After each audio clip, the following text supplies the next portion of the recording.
Abalone is one of the finest sea delicacies in the world. However, overfishing and poaching have recently reduced wild populations to such an extent that farmed abalone, such as here in Monterey Bay, now supplies much of the meat consumed. Want to learn more about abalone farming? Stay tuned. Welcome to The Better Part, a program by and for seniors and devoted to exploring the many facets of those better years of our lives. The name of our program was inspired by a quotation from Robert Browning.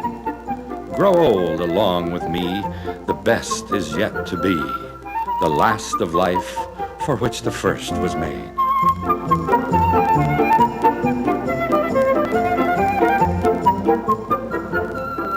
Now, sit back and enjoy a program made especially to provide seniors with useful information, plus some lighter moments to brighten your day. We're here in beautiful Monterey Bay. I'm Val Jeffrey of The Better Part, and my guests today are Trevor Fay and Art Seavey. Art, tell our viewers about the aquaculture industry in general. Well, thanks, Val. Aquaculture is a term that refers to the production of food in aquatic environments, and that could be saltwater or freshwater, shellfish or finfish, or even aquatic plants. So it's a very general term that encompasses a broad range of animals and plants that are produced, as well as a broad range of techniques for their production. Yeah. So we produce the stuff here, but do we import much from abroad? We do. Here in the United States, we import about $9 billion worth of seafood every year. Most people don't realize that. It's a very big part of our national trade deficit. And a lot of it's produced in countries that don't have the same regulatory standards that we have here and environmental standards. So I always tell people I sure would like to see aquaculture production increased in the United States so that we are eating quality seafood that's raised in a way that's sustainable. Yeah. And that is a problem, not having the same standards. We don't really know what we're eating when it gets imported, I suppose. That's right, and we import so much food that a lot of stuff gets through that could be contaminated, as was seen with antibiotic-contaminated shellfish and seafood products from Asia, as well as the melamine concerns that were with feeds from China. Right. So how did the two of you get into this industry? Well, a brief history on Monterey Abalone Company is Joe Kavanaugh started here in this location in 1992 with about 30,000 abalone in barrels. Art joined Joe in 1994, and they expanded and stocked the inventory, and Art also takes credit for designing a wire mesh cage, which is our primary culture unit now. Joe retired in 2003, and back up just a little bit, I came aboard in 1997 and managed the farm for Art and Joe. Then Joe retired in 2003, and I bought Joe's interest and became Art's business partner. Are you the only two abalone farmers in this area? We're not. There are currently 6 farms in production in California. 3 of them are oceanic farms, or in-ocean farms like ours, and the other 3 are land-based farms, which company owns a piece of oceanfront property, and they pump the seawater up and grow the abalone in concrete tanks. They play a very important part with the oceanic farms, and that is the land-based farms have the enclosed and contained environments where they could do the spawning and rear the larvae and the spat. So they have hatcheries, and that's where our abalone start from, is we buy our abalone seed stock from the hatcheries and then essentially plant them in the ocean and grow them out. Well, we're going to be going down to see the cages in a little while, and you just mentioned the seeds. So they start from seeds. Tell me about that. Well, the minimum size requirement for our seed is about 25 millimeters, but we buy them from anywhere from about 25 millimeters up to about 50 millimeters. At 25 millimeters, they're about a year old. And then at best, they grow at the rate of about 1 inch per year under optimum conditions, given lots of room so they're not competing for food and space, and lots of clean, oxygen-rich water, and lots of feed. And again, that's the fastest growth rate we can expect from them, is about 1 inch per year. We try to buy about 90,000 seed per year in increments of 30,000 every 4 months to keep our inventory up to meet the demand. So talk about a forecasting nightmare. We really need to be planning and projecting about 3 to 4 years out to meet the production needs. Do you get them locally, the seeds? There are 2 farms that are south of us, one in Cayucas and one in Goleta, Right. that we purchase the seed stock from. Yeah. So how many seeds do you plant in the initial crib? Is that the right term, the crib? Well, no, a cage or habitat would be Okay. more appropriate. And again, it depends on the size.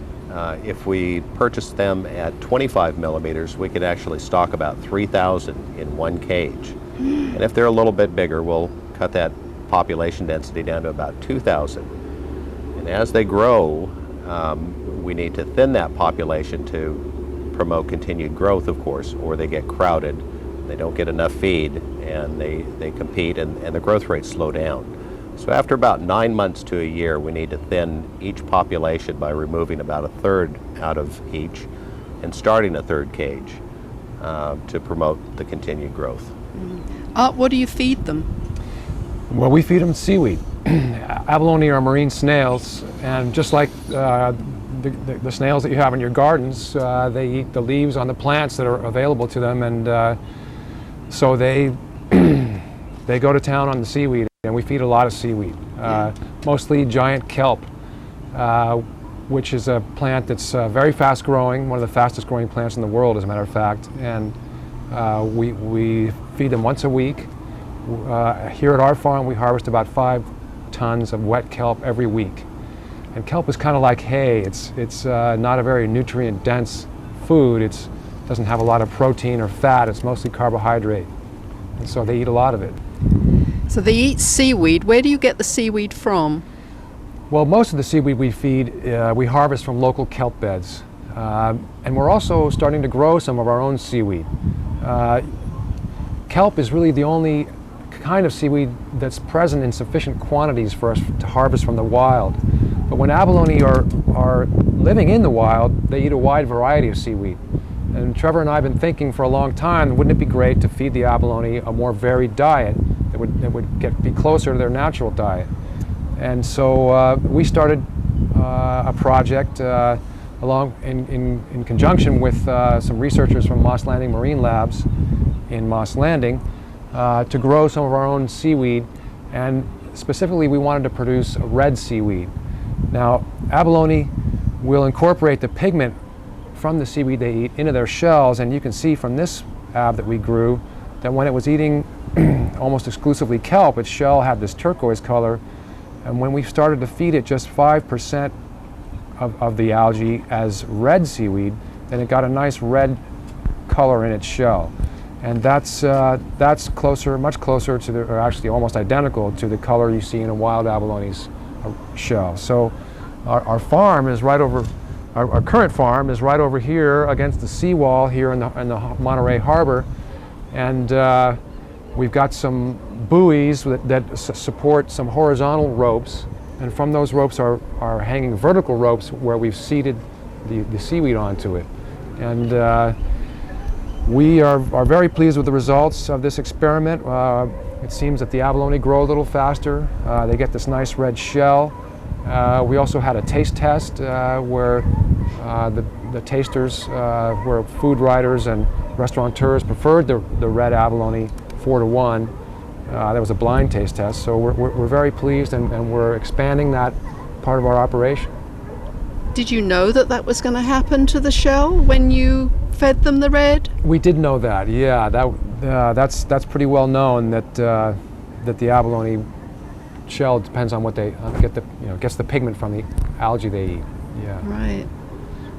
Yeah. So it's great. Another thing I like about it is the fact that it's a new part of our operation. We've been farming abalone for 17 years now, and to bring something new into it is very interesting.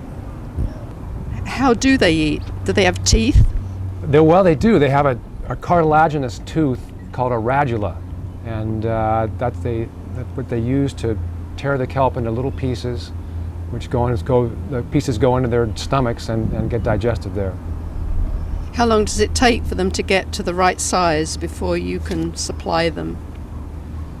Well, it takes about from a 25 millimeter abalone up to the smallest size we sell, which is about a quarter pound live weight. It takes about 3 years. And if you were to just let them keep growing, how big do they get? I see Trevor's got some shells here. Perhaps you could show us. Well, the California red abalone is the largest species found around the globe, and they reach a maximum shell length of about 12.3 inches. This is a 10-inch shell here. It weighed exactly 10 pounds live weight, but there's some records up into the 14 inches. They're very long-lived. 60 to 70 years is widely acceptable, and something possibly as long as 100 years old. So where's your farm? It's underneath the commercial wharf in Monterey, on the underside. That's just an ideal habitat or environment for an abalone farm. It provides shade for the abalone. They're more active at nighttime, so they try to avoid direct contact with the sun, and so that the wharf provides shade. It provides a structure for our catwalks or decks that we've built, and of course access to plumbing and electricity to power our equipment.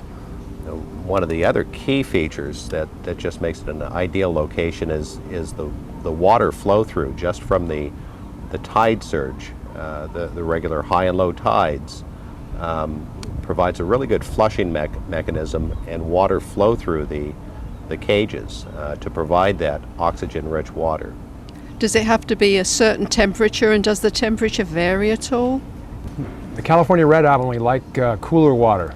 They prefer water in the mid-50s Fahrenheit. And so here in the Monterey Bay, this is approximately the center of their natural geographic range. So it's a good environment for them. Yeah. Well, can we take a look? Will you explain to me what goes on down there? Absolutely, it'd be great. Okay, let's go do it.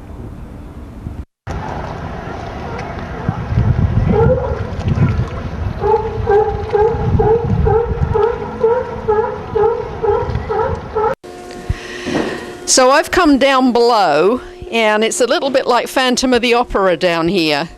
So Trevor, how do you feed the abalone? Well, when we bring the kelp back from harvesting, we lift up the cages out of the water onto this deck using a hydraulic winch. Can we do that? Absolutely. We're ready to pull this one up now. Let's do it. Okay.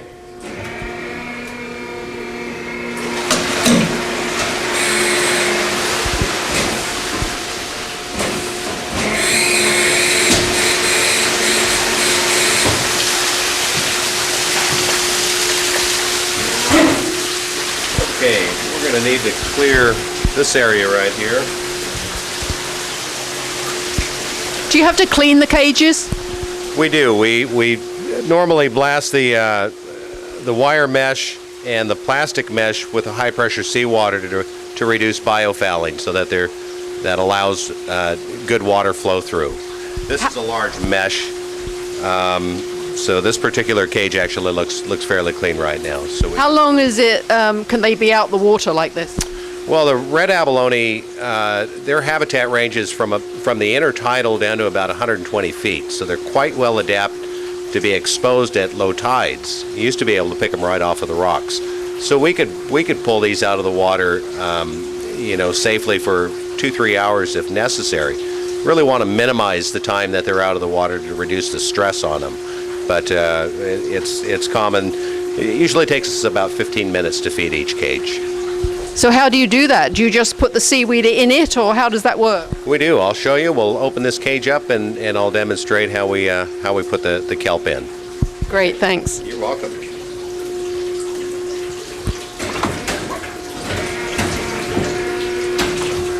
Have your cage.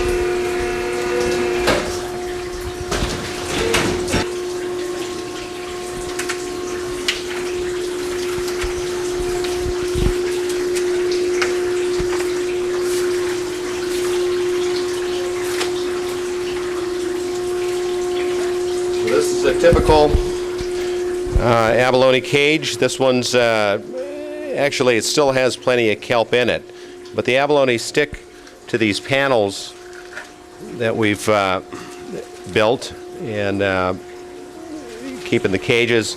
That allows them to have a hard substrate. And the idea is simply just to put the kelp in between the panels, and it puts it right within their reach. There's a live ab for you. So I see that this one's been eating red kelp as well. This one has had some red algae in its diet.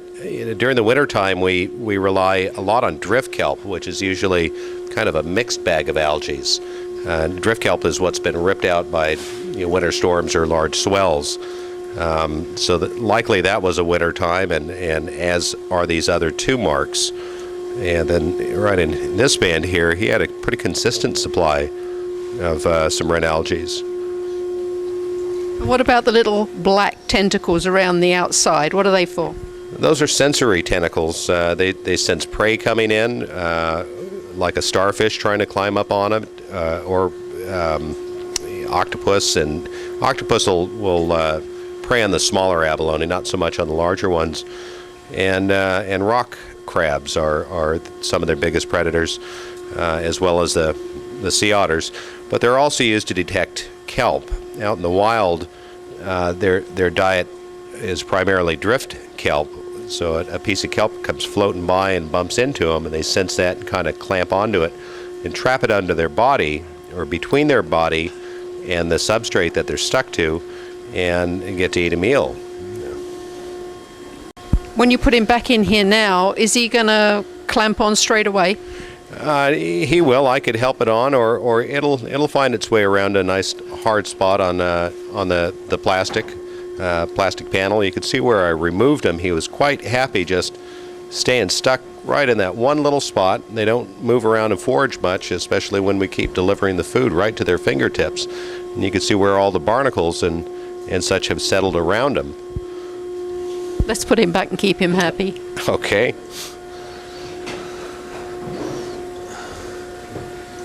We, of course, don't want the abalone to get out, so Trevor's closing the cage up, tying the lid down, and then it's just a question of hoisting it back into the water. You ready to go, Trevor? Ready to go. Watch your hand there. Yeah. This for a little bit. Okay. So yeah, these winches are a big help. We used to lift things in and out with pulleys by hand, and had a lot of sore backs, but with the winches it's much easier. It really speeds things up. So we just lower it in the water and attach the rope to one of the beams, and it's down for the week.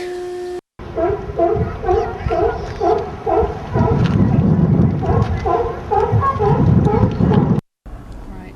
So do abalone mate? Well, they're what's called broadcast spawners. In other words, you have a male and a female, and they release their gametes, their eggs and sperm, directly into the water column, where hopefully the egg and sperm unite. So as you can imagine, one issue is that they would need to be in very close proximity. So they're called density-dependent broadcast spawners. In other words, you have to have a male and a female very near each other in order for that unification to be successful. Now, a female, full-grown female can release up to about 15 million eggs at any one time. Wow. It's an incredible number, but the success rate, of course, is very low. Predation is very high out in the ocean. It's a very extreme, harsh environment. So not many of that 15 million will actually make it to grow into a snail. So how old are they when they spawn? Well, farm raised, they reach sexual maturity at about 4 years old. Out in the wild, they reach sexual maturity at about 6 years old. Tell me a little bit about the jewelry. Who makes it? You, your wife, or? My wife and I just kind of play with abalone jewelry as a hobby. It's fun. We don't market it. We don't sell it. But there's some other pieces here that I'm quite fond of that some other folks have made. This gentleman took one of our abalone shells and polished off the top, and he mounted it onto a piece of jade that he collected and shaped into a turtle. So that's quite of an impressive piece, and our little part was of course growing the abalone. Abalone, the inside of abalone is what's referred to as mother of pearl, and one thing that's kind of valuable and very pretty, and that naturally occurs in the wild abalone and our farm raised, are these blister pearls or half pearls. They're called Monterey Bay pearls, and that's what my wife and I like to play with.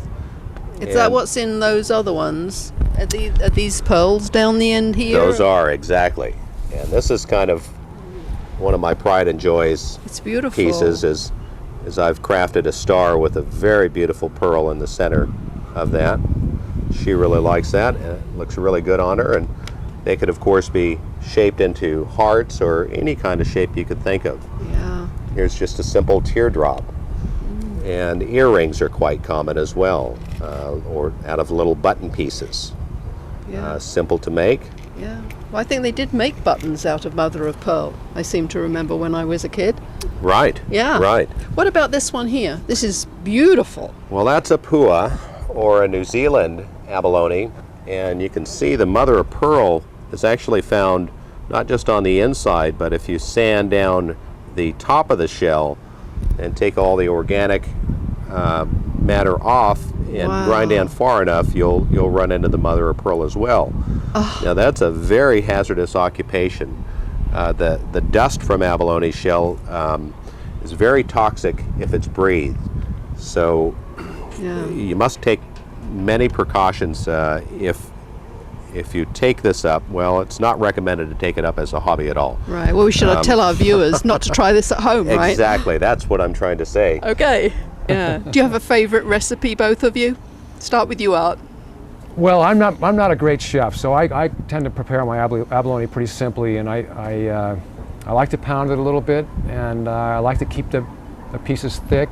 With the smaller farmed abalone, I tend to keep the foot whole and tenderize it a little bit and dredge it in flour and saute it in butter and squeeze a little lemon on it. It's pretty simple, and I enjoy the taste of the abalone. I've had some marvelous recipes in local restaurants, marvelous, great dishes that have just, knocked me off my feet, but I couldn't possibly prepare one. How about you, Trevor? Are you a chef, and how do you like your abalone? Well, like Art, no, I don't claim to be a good chef, but my wife Susan certainly is, and we've tried a lot of different recipes at home, but the recipe that we keep going back to as our favorite is the most simplest. And what I would do is slice the abalone and tenderize it with a meat tenderizing mallet, and then lightly season a little all-purpose flour with a little lemon pepper and a little garlic powder. And then on a good hot skillet with olive oil, we'll take the meat, the foot, and do the flour dredge, and then flash fry it only about 30 to 45 seconds on each side and serve it hot. Simple enough to do in the campsite and of course at home, and we like that one best. Well, we're not that very far away from Gilroy, garlic capital of the world. You mentioned garlic powders. Shame on you. So I think what you should do is create a recipe using garlic and go and enter the competition. Have you ever thought about doing that? I think we could steal the show with the abalone. But the rule of thumb thumb when cooking with abalone is to go very light on the seasoning so that you don't disguise the flavor of the abalone. So the biggest threat is still the sea otters. Well, that's a they're a threat to wild abalone. They certainly love to eat abalone. Sea otters are only protected from the cold water by their fur. They don't have a layer of blubber like sea lions do, so they have to eat a lot to stay warm. They burn a lot of calories just to maintain their body temperature, and so they just want to eat all the time, and they love to eat abalone. When they can get it, they prefer it. We protect ours from them because they're inside a cage and they can't get at them. But they certainly will eat any abalone they find outside. Is there any threat to farmed abalone? Not as long as you protect your abalone from the otters. When Trevor mentioned the barrels we used to grow them in, and those had a plastic mesh screen on the top to allow the water to flow through. And one day we found a mother and her pup, and the mother had learned that she could rip through the plastic mesh, and she went down to the bottom and got a rock, climbed inside the barrel and pounded the abalone off the sides. We figured that in about 45 minutes she ate $600 worth of abalone. So, my goodness. Yeah, it was a nightmare for us. And within a week there were 6 otters. Well, they know where to go for a good meal, obviously. That's right. So what did you do? You put some reinforcements around there? Exactly, that's what we did. We got some plastic-coated chicken wire, which we attached over the plastic mesh, and they couldn't get through that. And then we invented the cages out of necessity. Well, let's hope the abalone is here for years and years to come, both being farmed for delicious food and in the wild. And the Better Part would like to thank you both for telling us all about abalone farming. It's been very, very interesting. Thank you very much. You're welcome. Thank you very much. The Better Part, a TV group from Cupertino Way. Our driver Chuck to pick us up and drive us to Monterey Bay. We brought our mics and our lights, our cameras and our cronies to film those really tasty but costly abalones. We talked to Trev and to Art, we heard what they had to say. We went below, under the pier, oh what a lovely day. We take them out on the pier, among the seagull droppings. I learned a lot about how to grow those scrumptious abalones. We hope that you've enjoyed today's program and will join us again. If you would like to join our group or would like a DVD of this program, we can be contacted through the Cupertino Senior Center on 408-777-3150 or visit our website www.thebetterpart.com. A selection of our programs are also available through the Santa Clara Library System. Thank you for watching.